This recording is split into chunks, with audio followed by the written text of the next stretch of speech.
joined now by someone who I think is very aware of some of the more bizarre worlds the BBC could throw at him, having worked on things like Blake Seven, Doctor Who, Hitchhiker's Guide, as well as comedies such as French and Saunders, Victoria Wood, and Alexis Sales stuff, to mention but a few. So I'd like to introduce visual effects designer Perry Brahan. How are you? I'm very average today, very average, thank you. Oh, I think it's a feeling we can all sympathise with at the moment through all of this. Yeah. But I wanted to take you back to days at the BBC working in the VFX department when it would have been, visual effects was a very broad term. I was wondering if you could perhaps just explain some of the things that you'd have been responsible for across any shows there. Oh, in those days, it was well, to my mind, one of the golden eras of doing film and television work, in that the BBC had like a sprawling empire. All the studios at Birmingham, Liverpool, Birmingham, Manchester, Bristol, Glasgow, and we used to go all around the country looking after visual effects for different productions. We would deal with pyrotechnics, explosions, both for live action and also for miniatures. We'd deal with the construction of miniatures. We'd do soft props, so that if you see a comedy show like The Goodies, which I worked on, you'd see Tim Brooke Taylor, for example, bang Bill Oddie over the head with a frying pan. We'd make a soft frying pan, so we do soft props. We used to do breakables, which is glass, what they call PS2 glass, resin glass, sugar glass.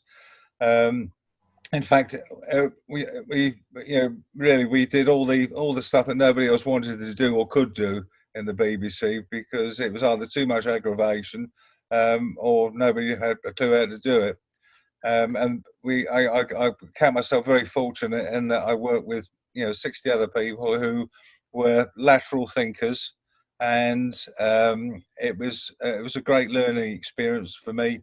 I was there for like 23, 24 years, and it was one of those jobs where I couldn't wait to get into work, because there was always something new, there was always a bit of a buzz, and from my point of view, it was nice to look at other people's jobs and see how they approached it, because there was always you had your slant on it, other people would take different approaches, and like I said, we broke new ground. It may not have seemed like it, maybe to the viewer, in terms of some of the stuff that we did, bearing in mind we had to sorry, we had to work incredibly fast with little or no money. I mean, what I don't think people realise is that the budgets we used to have for certain shows were were like the catering budget for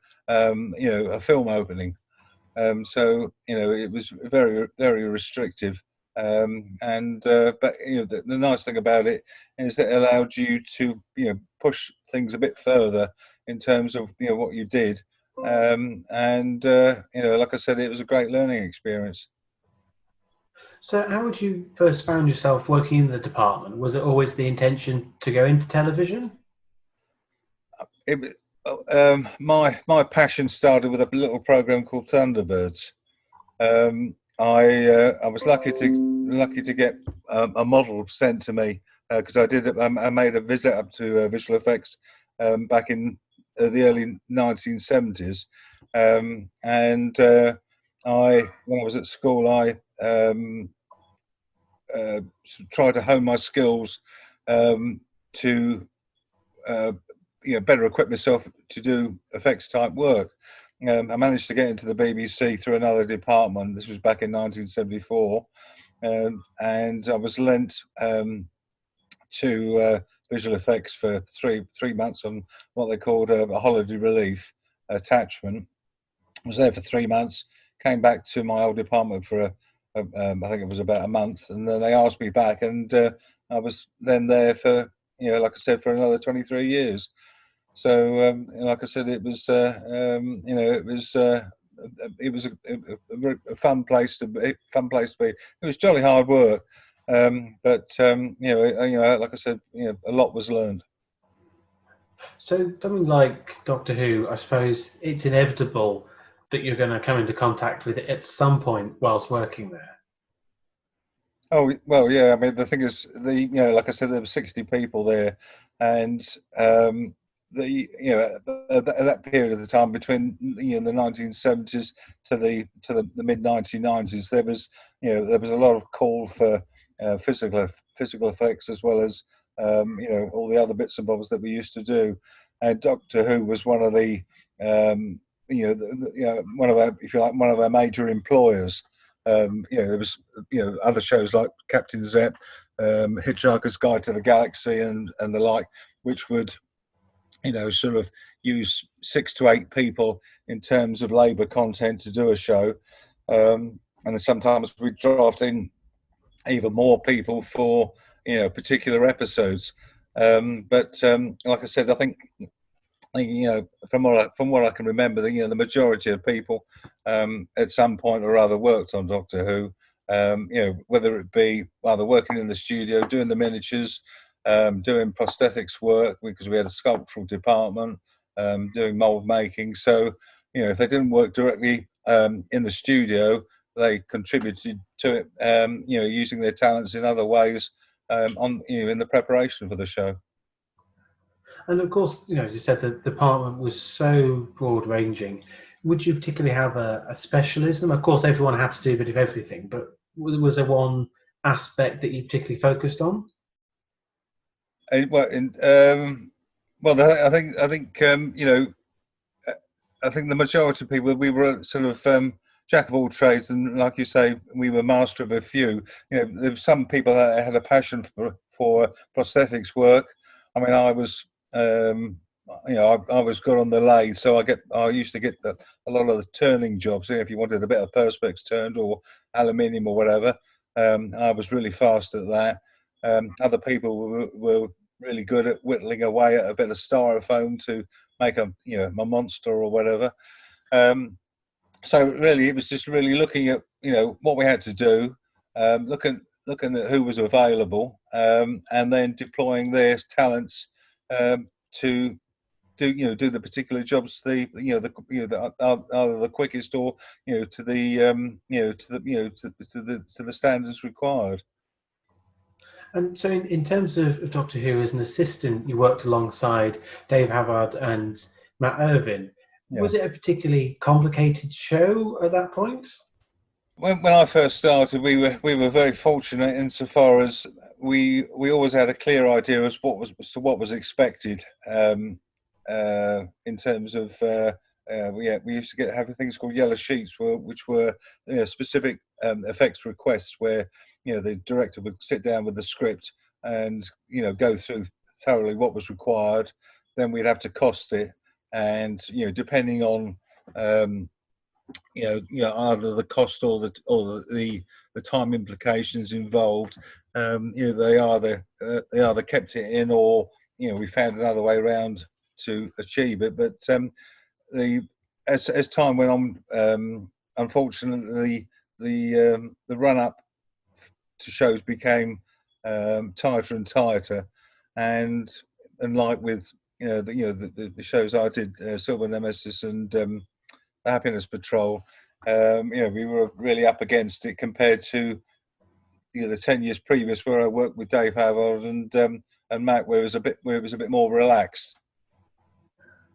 So was it a point that, I suppose, particularly Doctor Who, was it just being more ambitious as well? Because particularly Silver Nemesis was, big episode in terms of the anniversary of the show. Well, unfortunately, we didn't get a bonus budget in terms of being able to spend a bit more money. I mean, one of the slight hindrances from our point of view was that a little show, or a little cinema film, came along called Star Wars, and then another one called Close Encounters, and then another one called The Empire Strikes Back, and that tended to, if you like, set the yardstick for the type of effects set in space, and unfortunately, the technology that they had open to them and the money they had open to them, we weren't blessed with anything like the time, money, or the manpower. And bear in mind that when you think like a Doctor Who series, I think I can't remember whether it was half hour or three-quarters of an hour episodes, but it was like doing two feature films, a set of episodes in terms of the overall length on probably like a thousandth of the budget overall.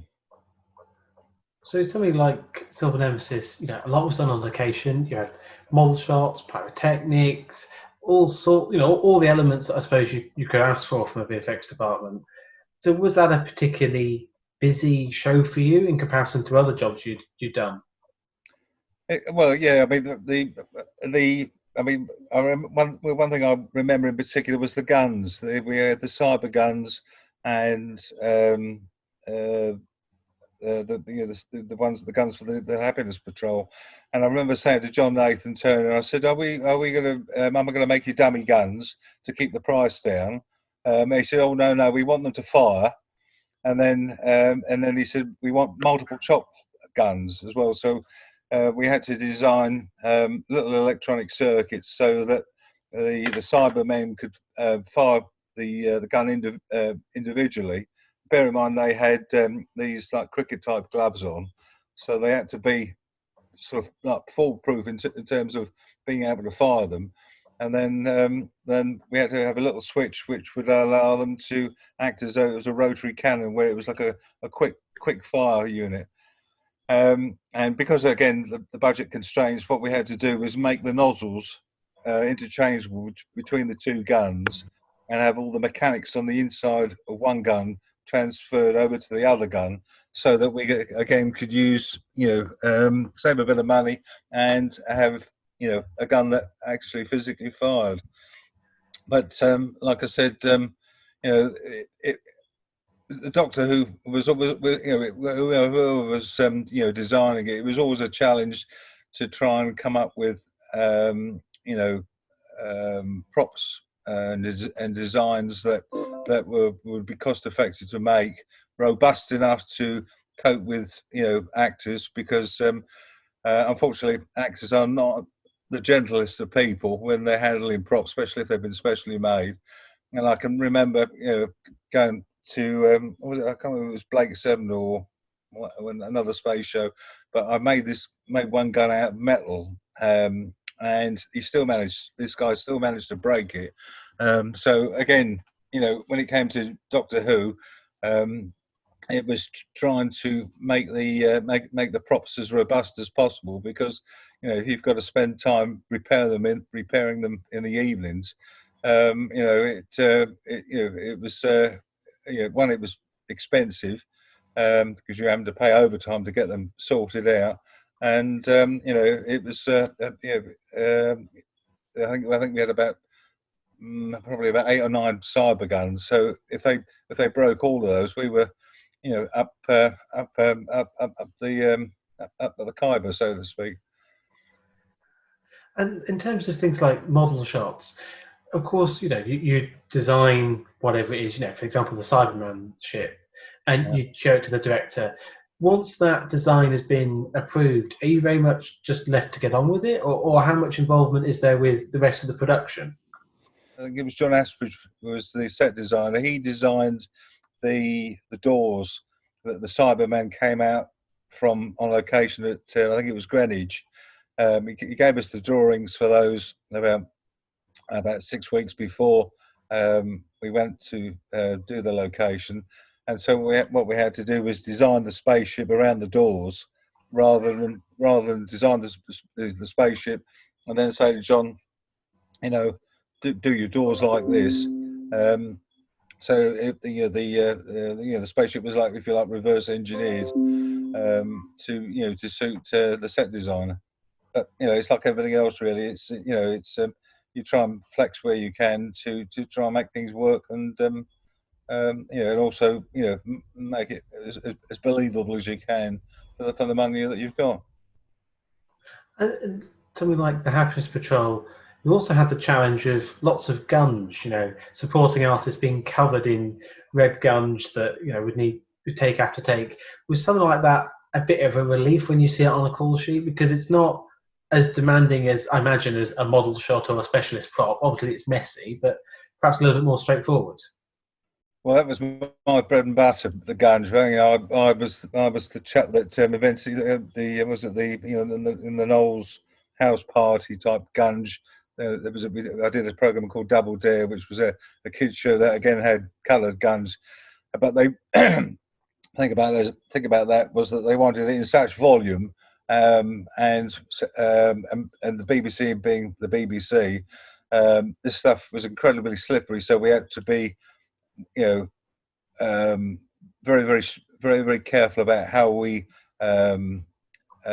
used the stuff. We had special mats. We had a team of cleaners always on hand to make sure that all the spills were taken up because it was slippery underfoot.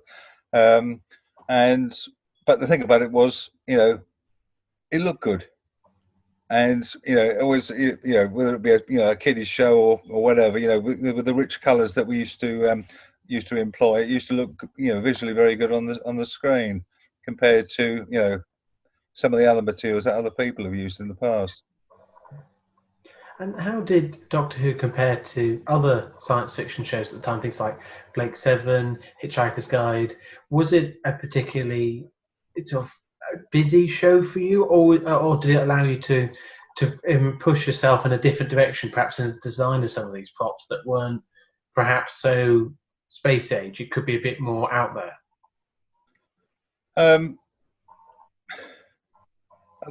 Well, the thing is, I used to look at my colleagues' designs and work and things like that. But really, it boiled down to how much money you had, and what you were expected to do within the time, and whether you had the, should we say, the latitude to indulge yourself in certain areas. I mean, like I said, I quite like doing these multi-shot guns, but they were quite time consuming to make compared to other ways of doing a ray gun. So like I said, it really depended on a number of different factors as to what you could and couldn't do, really. And as you made that progression from assistant to designer, were there people in the department that you particularly learned from? Everybody. I mean, the thing, like I said, I count myself extremely fortunate to have been there at that period because it was. I always remember somebody saying to us. It was a production manager. I was working on Casualty, and he said to us, we were doing a riot scene, which was like Molotov cocktails, gas explosions, and one thing and another.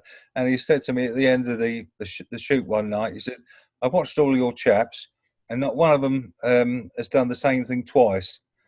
And we all leapfrogged each other, so we didn't waste time. We got on and did whatever rigging was required."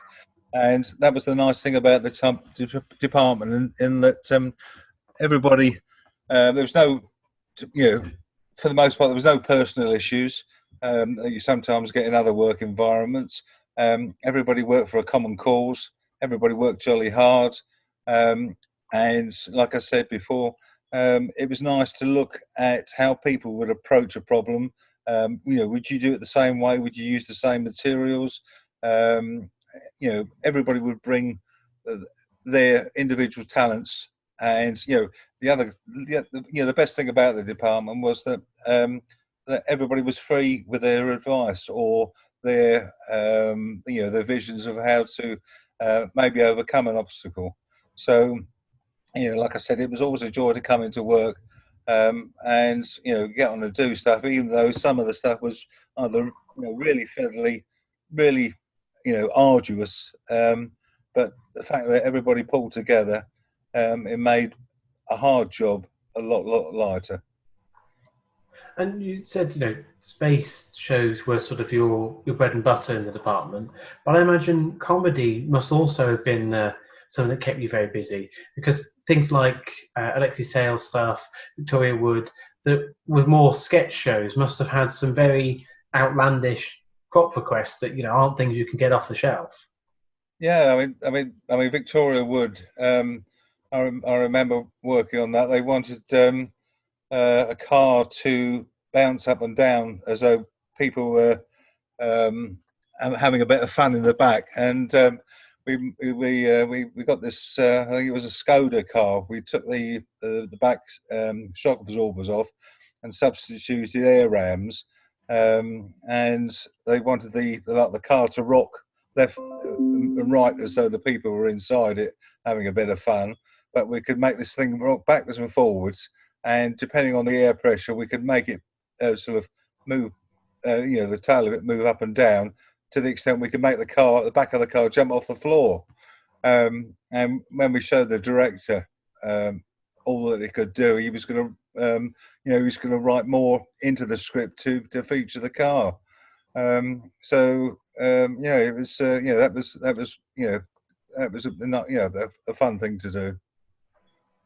So would it often be the case that you've had a particularly strange prop request or setup, and you perhaps deliver what they've asked for, but perhaps overly or something a bit different, that you may have some input into the actual show? Or was it things like the car? Was that a rarity?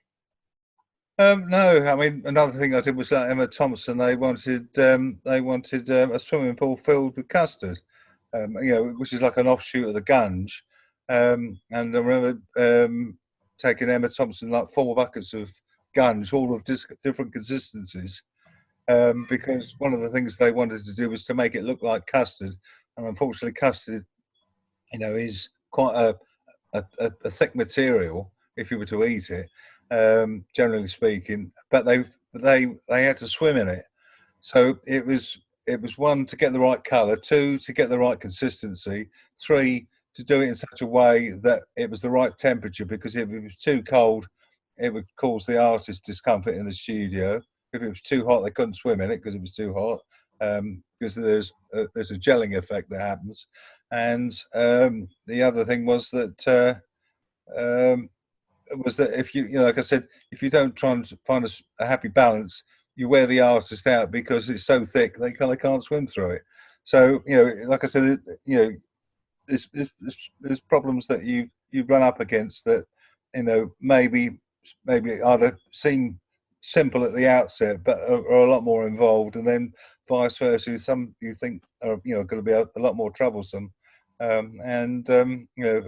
you breeze through it. So but like I said, every job we did was different, and that was the other nice thing about it, was that it was very rare that you did the same thing twice, during the course of a month. So one week, you could be doing, making breakable chairs for people to have a fight with it for a stunt sequence. You could be doing explosions the following week. You could be doing rain and wind and fire for a location. So you never really got a chance to get bored. And like I said, great fun. Just looking at all the things you've done, one of them that you worked on was All Creatures Great and Small, which I wouldn't immediately think was VFX heavy, but I imagine that would have been lots of atmospheric elements for a show like that. Yeah, they wanted us to do snow up in I think it was Leyburn, and I remember the director Robert Tronson. He was saying, "Oh, we want snow," But the thing about it was that you had to be careful as to what types of materials that you used, and I remember that distinctly because one, we had to use lots of salt for the close-ups, which was hard work in terms of lugging it about. But then the director said, "Oh, we want to see sort of blowing snow for one of the shots," and we were, I think we were like 250 miles away from our base where we had the supplies, and he wanted it that afternoon. So he tells us in the morning, and then says, "Can you provide a snow effect, flatters of snow in the afternoon?"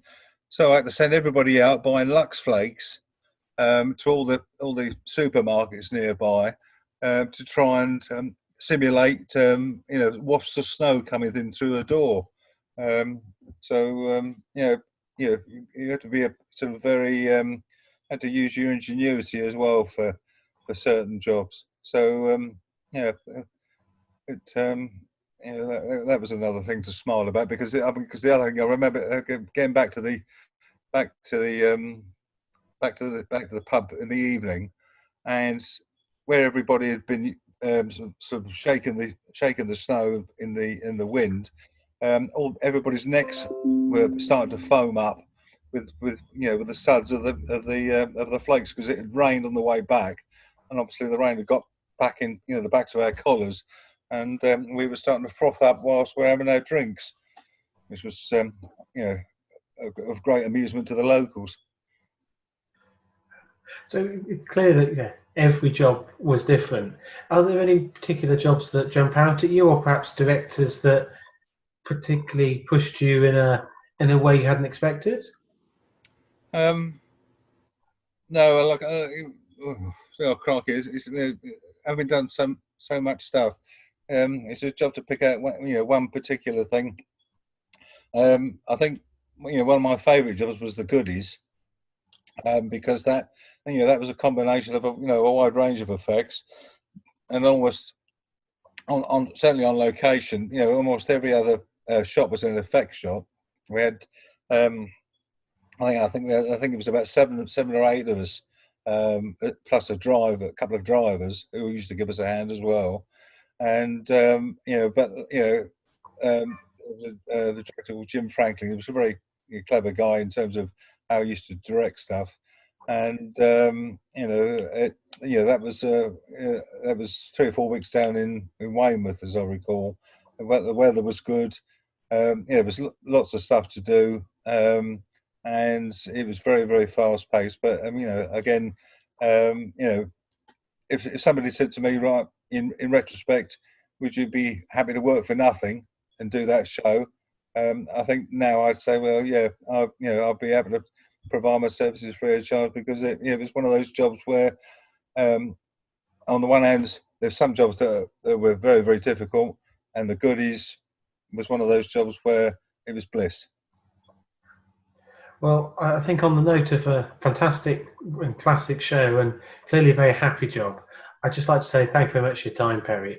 We've touched upon just a few of the jobs you did, but clearly enjoyed every minute, so thank you. Thank you very much indeed.